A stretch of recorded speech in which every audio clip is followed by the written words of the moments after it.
Amigos, amigas, bienvenidos, bienvenidas todos, todas, a un episodio nuevo en estas conversaciones que queremos tener con el doctor Jaime Romano Micha. Jaime Romano Micha es una persona fascinante porque a través de estos diálogos vamos a descubrir el lado humano, digamos, de las neurociencias a través de su propia experiencia.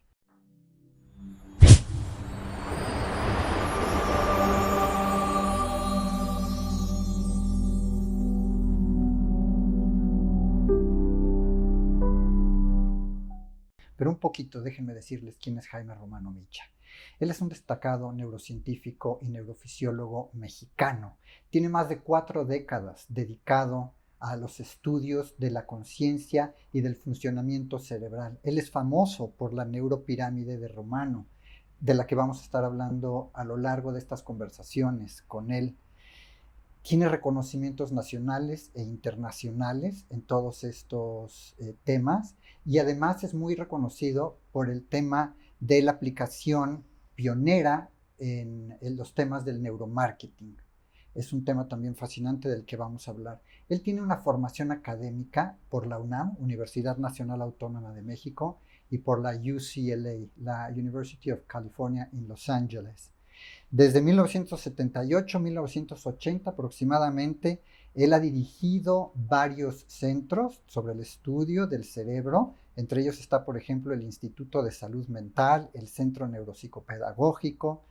Ha desarrollado, por ejemplo, cerca de la década de los 90, a partir de 1988, desarrolló un sistema para el mapeo cerebral, de donde surge también su neuropirámide. En 2006, él arranca una empresa en torno al neuromarketing muy famosa. Es como ingresa al sector privado para dar varias asesorías con respecto a la mercadotecnia y al funcionamiento del cerebro y cómo es que el ser humano elige sus compras, y son estudios de los que también estaremos hablando aquí.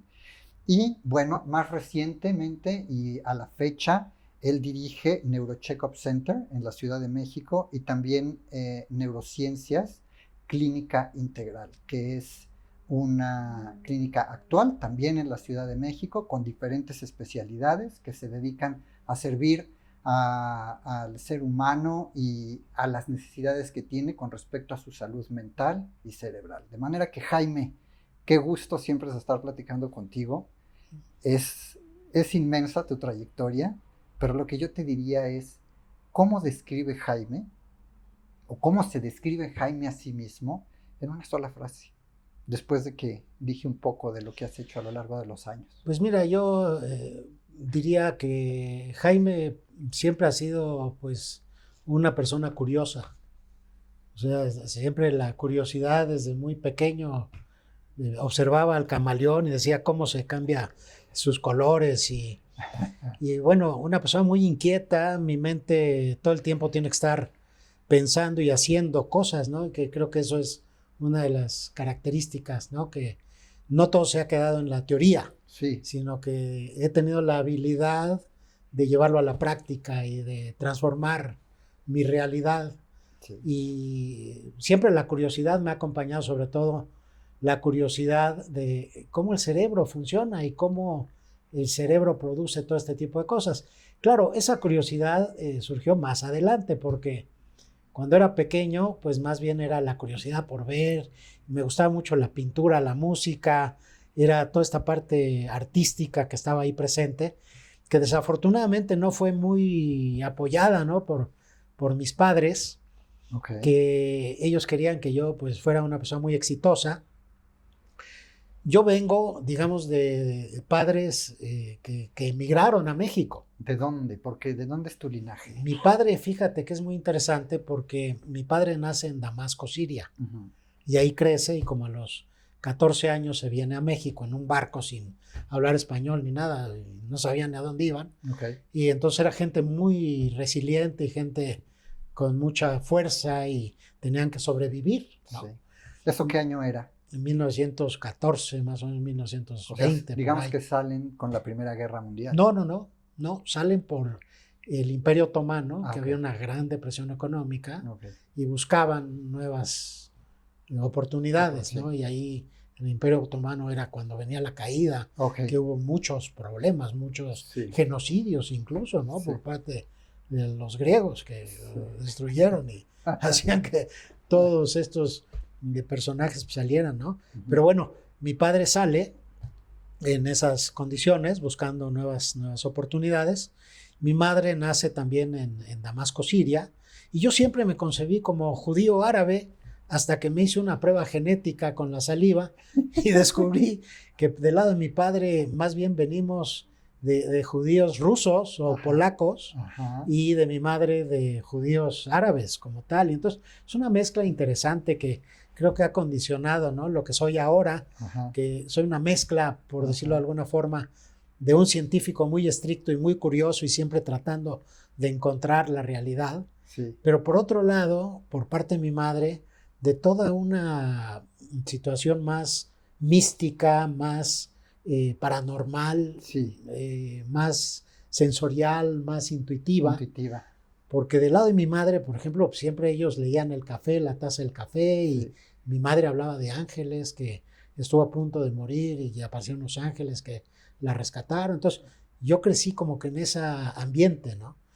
Y creo que mi carácter siempre fue también muy artístico, un poco raro, ¿no? O sea, siempre fui un niño un poquito atípico. Pasaba muchas horas solo, buscando, observando, curioseando, inventando pinturas, armando modelos. O sea, ese era... ¿Qué buscabas entender? No, pues en esa época todo me parecía muy curioso, ¿no? Y luego cuando me empezaron a tratar de inculcar la religión, pues yo decía, pero ¿por qué así? ¿Por qué asado? ¿No? Y nunca me convencía todo eso, ¿no? Entonces siempre como que he cuestionado, he tratado de entender y observar. Y entonces todo eso como que se fue dando, ¿no? Poco a poco.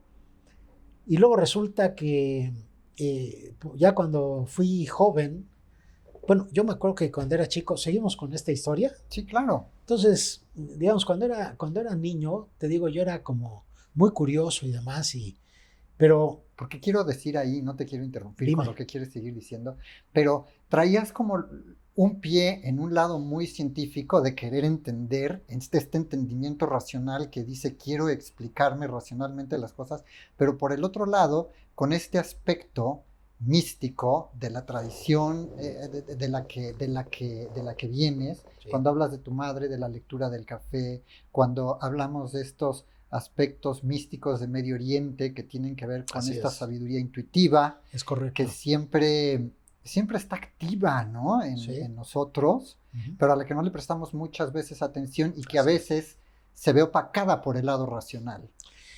Es correcto, y ahí, digamos, yo creo que esa combinación fue lo que empezó a irse gestando, ¿no? Sí.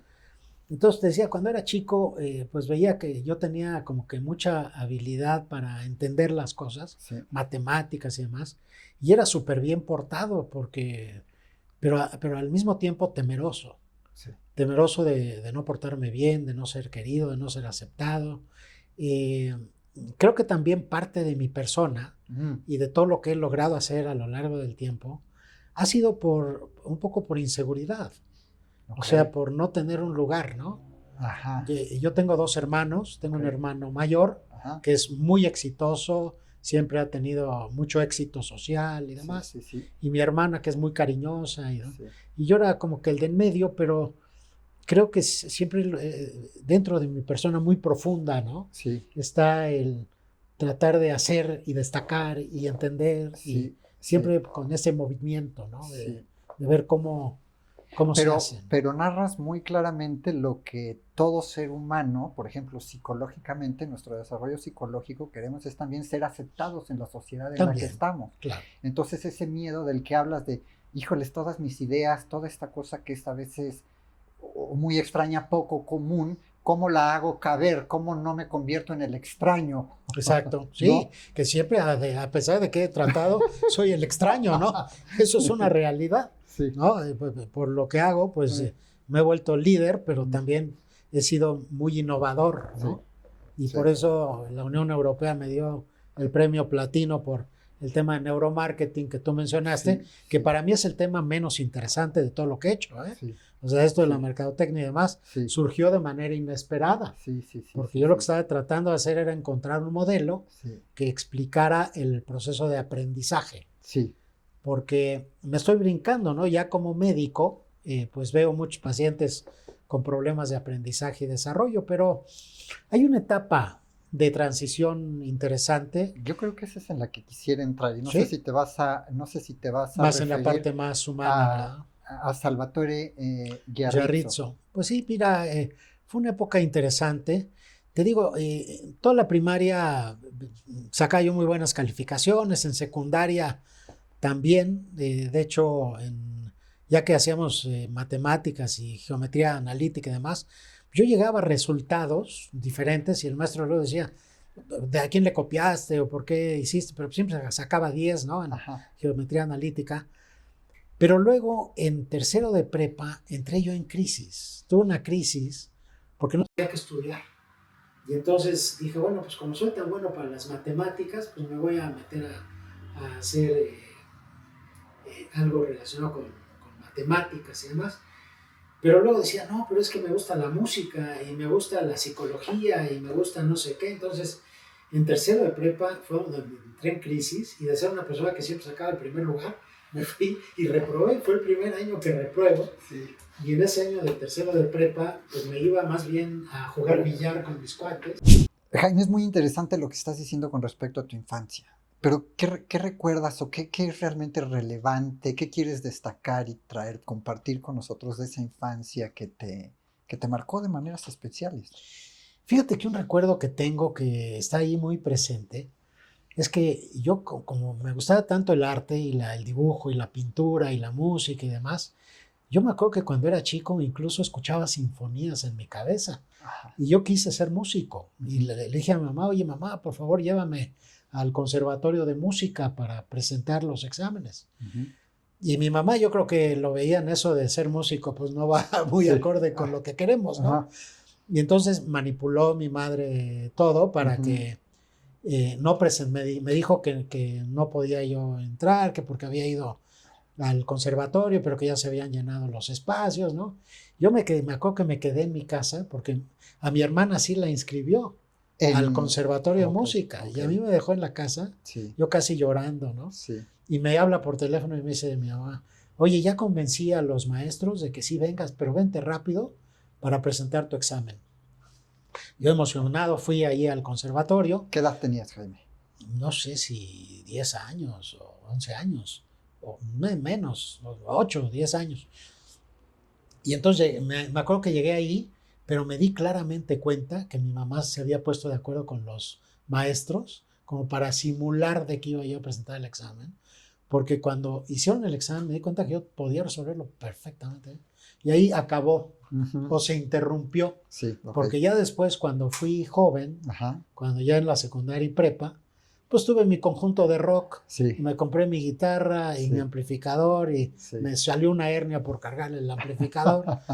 Pero bueno, ahí tuve mi conjunto de rock and roll. Ajá, Y luego te decía que en la secundaria y en la prepa, con que era yo muy buen estudiante, sacaba buenas calificaciones, pero en tercero de prepa vino un cambio muy importante, porque no sabía yo qué estudiar y resulta que entro un poco en crisis, me ujú, cambio de económico-administrativas a sociales y luego no sé qué, pero yo por evadir, porque fue en la época en que me empecé a ir de pinta ajá, y me iba al billar a jugar carambola, ¿no? ujú, Ahí con ujú, mis cuates. ujú. Y fue cuando empecé a tener contacto con Con, algunas sustancias como marihuana. ok, Empecé a fumar marihuana y nos íbamos a comprar marihuana allá por Cuernavaca ajá, y ajá, empezamos a fumar. Me empecé a dejar el pelo largo, ujú, me volví hippie, ¿no? ok.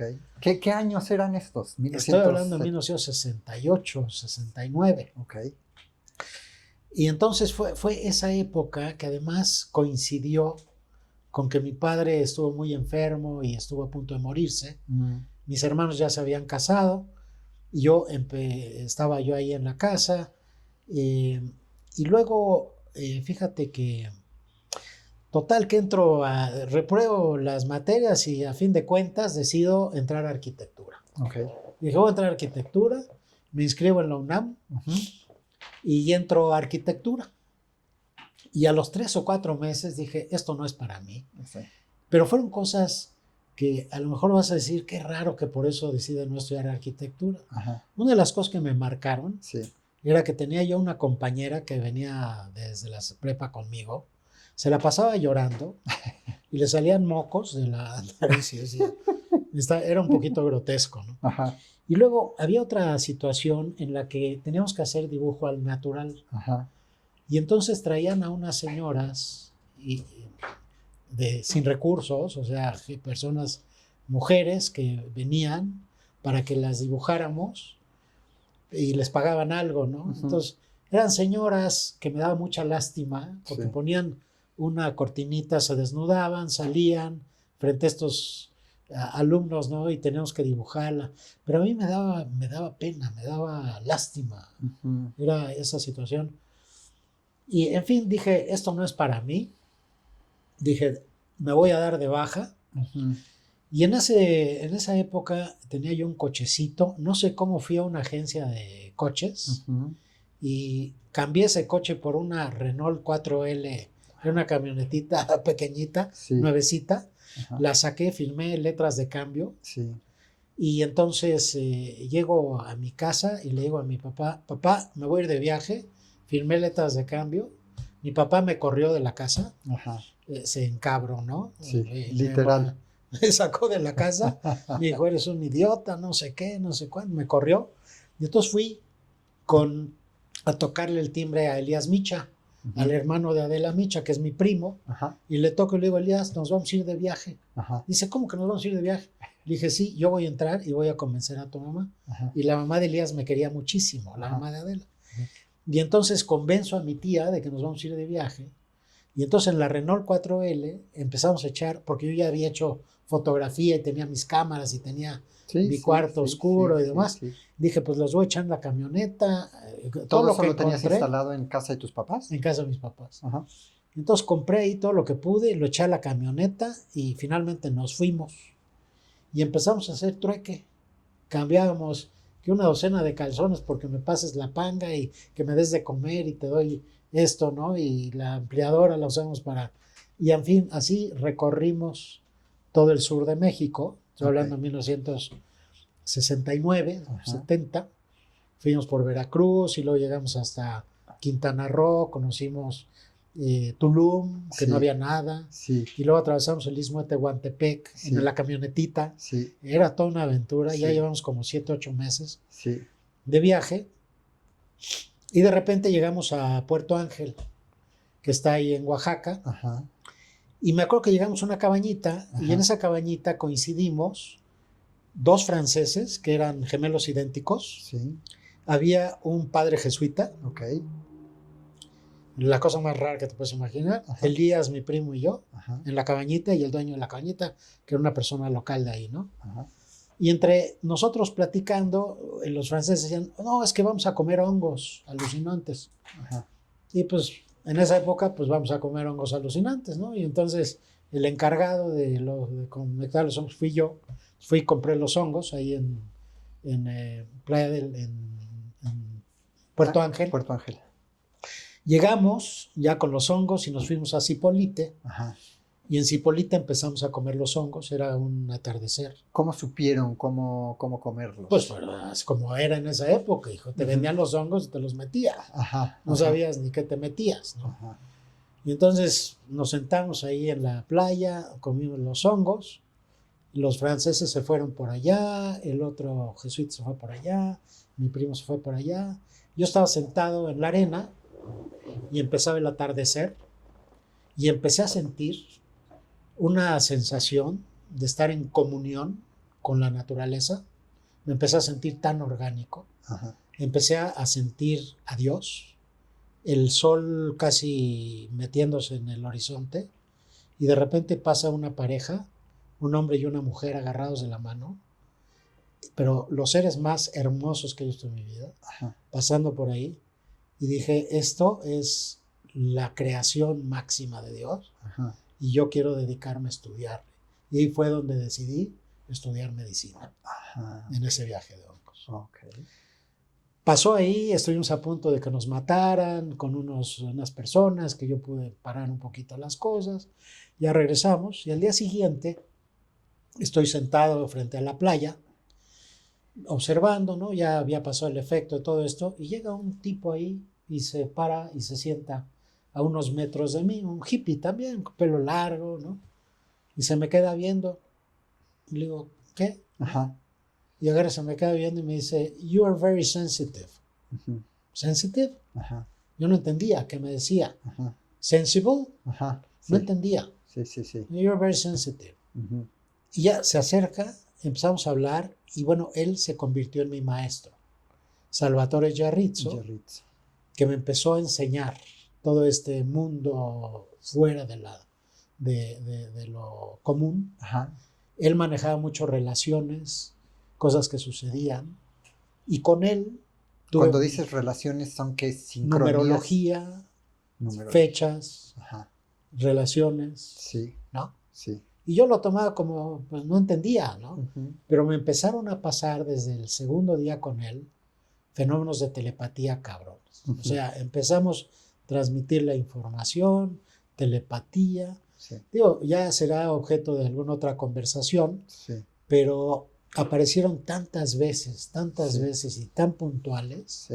que me enseñó este mundo sobrenatural que culminó, porque en el camino pasaron muchas cosas que ya alguna vez platicaremos, que creo que vale la pena. Estuvimos a punto de morirnos 2 o 3 veces, nos fuimos a la Sierra de Guerrero, encontramos y volvimos a tener una serie de experiencias muy interesantes, pero esta relación que duró varios años culminó cuando después de 10 o 12 años de ser amigos y tener esta relación tan fuerte, en la que pasaban cosas como, por ejemplo, te voy a dar un ejemplo.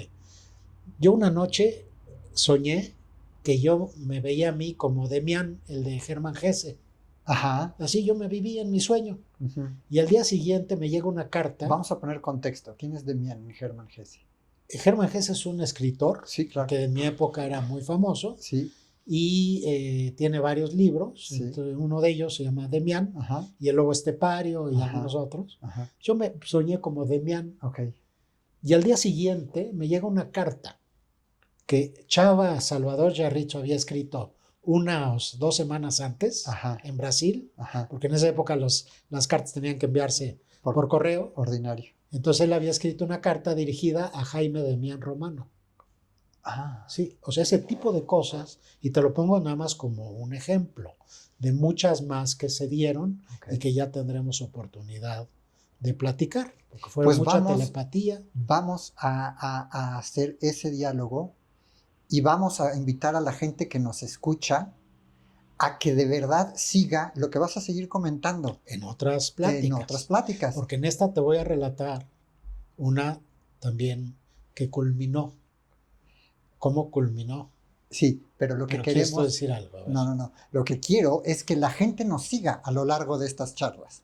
Entonces, en esta charla Yo vamos creo que a la dejar... gente no va a dejar de seguirnos, mi querido Alberto, porque hay muchas cosas tan interesantes de las que vamos a hablar. Sí. No nada más de todos estos fenómenos paranormales. Sí. Luego hablaremos del cerebro, del funcionamiento cerebral, de la conciencia, sí. Porque yo sé que hablar cosas, contigo no incluso es que... de medicina. Claro, pero de hablar patología. contigo no es quedarnos en el pensamiento mágico. Sí, Hablar no. contigo es hablar de estos aspectos extrasensoriales, paranormales y sin embargo desde ciencia. Desde la ciencia, desde la neurociencia, Ajá. porque luego vamos a hablar que tengo 40 años tratando pacientes, haciendo un doctorado en neurociencia y demás. Pero bueno, vamos a regresar a ese punto, nada más para platicarte en qué culmina mi relación con Chava, con Salvador. Pasaron 10 o 12 años. Salvador vivía en Acapulco, en pie de la cuesta. Y un día me habla y me dice, oye Jaime, quiero que vayamos a Tepoztlán porque quiero conocer a los chinelos, que hay una festividad ahí que se disfrazan, ¿no? Los chinelos, sí. Los chinelos. Le dije, sí, vente a México. Vino a mi casa. Yo vivía en esa época con una compañera que se llama Reina Paniagua, que éramos novios y la quería yo mucho y habíamos ya tenido varias experiencias, nos fuimos a UCLA juntos y demás. Pero bueno, yo vivía con Reina, llegó Chava, Lo llevé a Tepoztlán y en Tepoztlán me dice él, oye, quiero comprarme alguna cosa.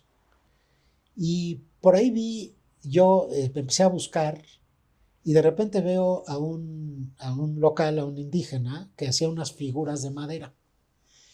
Y vi una figura de madera que era como un hombrecillo, una figura antropomórfica, que tenía como una cicatriz aquí en la frente. Dije, esto le va a gustar a Chava porque Chava tiene su cicatriz y en sus correlaciones, sus relaciones, le va a gustar, ¿no? Entonces le llamo a Chava y le digo, aquí está esto, ¿no? Y una cosa que empezó a hacer con el indígena que nunca había hecho él era empezar a negociar el precio. Y decirle, no, bájamelo, hazle más, bájale el precio, no sé qué. Tardó como unos 15 minutos hasta que la persona esta dice, ok, te lo doy, pero había 2 personas detrás de nosotros, extranjeros, y en el momento que él le dice, te la doy, el de atrás sale y le dice, no, yo te la compro y te pago lo que querías. Y se la llevan. Ok. Y yo me quedé y él se quedó como que, ¿qué pasó, no? Sí. Te lo relato porque no sé si tuvo relación con lo que te voy a comentar. Finalmente regresamos a la casa, Chava se fue a Acapulco, pasaron como 2 semanas. Yo estoy en mi casa con Reina, en la calle Fraternidad, allá por el sur, y estoy dormido, y Reina está dormida, y de repente aquí en mi oído escucho, Chava, Chavita, Chava, Chavita. Me despierto con taquicardia, y despierto a Reina, le digo, Reina, algo le está pasando a Chava. Me dice Reina, no hombre, fue una pesadilla, ya duérmete, no sé qué. Le dije, no, algo le está pasando, le voy a llamar, marqué el teléfono, Acapulco, no me contestó. Total, dije, ok, pues ya, a ver, fue una pesadilla. Me dormí. Al día siguiente me despierto yo con una sensación de pesadez, de tristeza, de nostalgia, no sé. Y no sé nada de Chava, le hablé un par de veces, no sabía nada. Y pasaron como 4 días, estaba con Reina ahí en la sala, y de repente suena el teléfono, y no sé por qué yo brinco, empiezo a tener taquicardia, contesto el teléfono, y le digo, ¿sí? ¿Quién habla? Me dice, ¿is this Dr. Romano? Le digo, sí, yes. What do? Me dice, I am the brother of Chava. Me pregunta él, did you know what happened to Chava? Y yo le digo, Chava is dead, isn't he? Está muerto, ¿no es así? O sea, ¿cómo me sale de la boca? Sí, sí, sí. Algo tan claro. Sí. Y me dice, sí, ¿cómo supiste? Ajá. Entonces, fue esa percepción que tuve yo claramente del momento en que Chava moría. Sí. Y de ahí pasaron todavía muchas cosas más que ya platicaremos en su momento, que es todo este mundo perceptual que yo viví, que no le di ninguna explicación, que simplemente lo introyecté, que en mi vida me han pasado continuamente este tipo de cosas. Sí. Porque yo creo que tengo abierto ahí un canal particular. Sí. Y a partir de allá, que ya había estudiado en medicina y demás, continuamos el viaje y en ese viaje pasamos a Los Ángeles. Como éramos hippies, pues teníamos novias hippies en Los Ángeles. Sí. En fin, hacíamos toda una serie de barbaridades ahí. Pero cuando fui a la puerta de UCLA, del Neuropsychiatric Institute, yo dije, yo algún día voy a pasar por esta puerta. Bueno, total, terminó ese viaje, luego me inscribí a medicina, me metí a medicina. ¿Esto ya qué año era? Estoy hablando de 1971, 72. De acuerdo. Me meto a la carrera de medicina, estudio medicina, termino medicina. Y como yo estaba muy interesado en investigación, durante toda la carrera me metí a los laboratorios para ver cómo funcionaba el cerebro, y el laboratorio de José Luis Díaz, que hacíamos etología y analizábamos a monos y les aplicamos sustancias, y luego hice mi primer publicación científica con hongos alucinantes, y en fin, a partir de eso me fui a UCLA. En UCLA hice mi doctorado en neurociencia.